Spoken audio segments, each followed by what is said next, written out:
आम छात्र छात्री मानू मु गोटे कथा कहबी वर्तमान समय से मैंने ओडिया बही ओडिया संवाद पत्र ओडिया खबर कागज आदि पढ़ारे आग्रह प्रकाश करूना।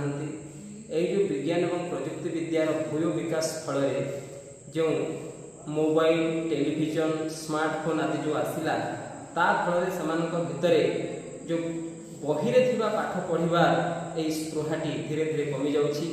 से हाथ में न्यूज पेपर धरिकी आ पढ़ुना। तेणुकर मु पिला कहबी गोटे कथा निहाती भाव से बही किणिकी पढ़ु लाइब्रेरी बही आणिकी पढ़ु। सर्वोपरि खबर कागज प्रति केमिति पिलामानंकर आग्रह रहूना खबर कागज पठन प्रति मते आश्चर्य लगे।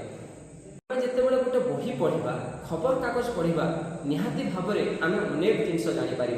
गोटे खबर कागज रे केवल आमर जो बीतुवा खबर ताहा प्रकाश पाए ना।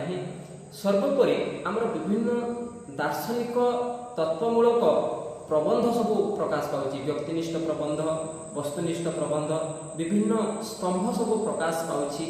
आमे मैगजीन रो संपादकीय पढ़ा मैगजीन भितर जो प्रबंध गुड़िक थी जो गप इत्यादि संपर्क में जो लेखा थी से संपर्क में पढ़ले कौन हम आमर सृजनशीलतार विकास हम आमर जो भोकाबुलारी आमर जो आम जी शब्द जाचु आम नुआ नुआ शब्द आहरण कर केमिति गोटे वाक्य लेखा जाऊँगी से संपर्क में आमर अवचेतन स्तर में सेटा खंजी हो।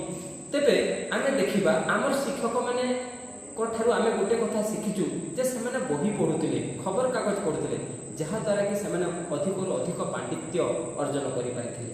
तो मोर प्रिय छात्र छात्री मानक प्रथम वर्ष में मोर छात्र छात्री मानक केवल गोटे अनुरोध करी से खबर कागज पढ़ु महापुरुष मानकर जीवनी बही पढ़ु निज पाठ्यपुस्तक पढ़ु से गूगल पर विशेष निर्भर न करी हाथ में धरिकी बही पढ़ु पढ़ाई से चेष्टा करूँ जहाद्वारा कि निहाती भाव जो विद्या जो पाठ जो वर्षा होची अहरह ज्ञान जो वर्षा होची निहाती भाव से आच्छादित कर।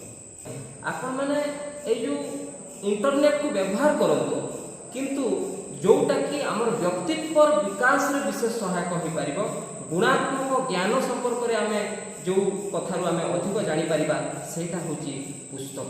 पुस्तक जदि आम अध्ययन करवा निहाती भाव आमर व्यक्तित्व विकास सहित आमर गुणात्मक ज्ञान आम आहरण कर। छोटिया उदाहरण टे दूची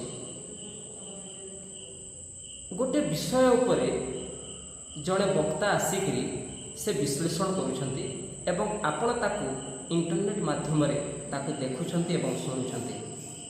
आपण से वक्तांकर मानसिक चेतना रे जहाँ सब से जानी केवल तांकु ही से देखुछंती। आपण जे वक्ता जे कहूची ता माध्यम रे आपण विषय को बुझुछंती बा जानुछंती। जेतेबेले आपण हाथ रे बहीटी धरिकरी जेतेबेले अध्ययन करिवे आपणकर हिसाब रे जेतेबेले आपण गोटे विषय को तर्जमा करुछंती देखुछंती जानुछंती बुझिबा पई चेष्टा करुछंती सेतेबेले जो गुणात्मक ज्ञानटी आसीबो तार मूल्य परिसीमाटा अधिक अलग प्रकार तार से ज्ञान आपण पाई पारिबे।